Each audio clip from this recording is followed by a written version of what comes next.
আজকে মহামান্য কলকাতা হাইকোর্টের রায় কার্যত ঢাকি সমেত বিসর্জন হলো বাংলা বিরোধী জমিদারদের। এর আগে অভিজিৎ গাঙ্গুলি উনি বিচারপতি ছিলেন না বিজেপির দালাল ছিলেন আজকে পরিষ্কার। অভিজিৎ গাঙ্গুলি রায় দিয়েছিলেন ৩২,০০০ চাকরি খাওয়ার জন্য।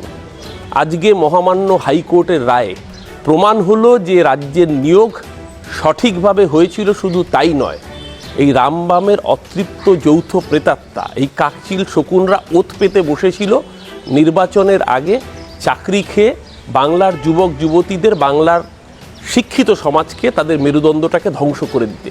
মহামান্য হাইকোর্টের রায়ে আজকে পরিষ্কার হয়ে গেল যে বাংলা বিরোধী জমিদারদের চক্রান্ত ব্যর্থ করে মমতা বন্দ্যোপাধ্যায়ের সরকারের আমলে যে চাকরি পেয়েছিল সেই চাকরি সঠিকভাবে তারা পেয়েছিলেন।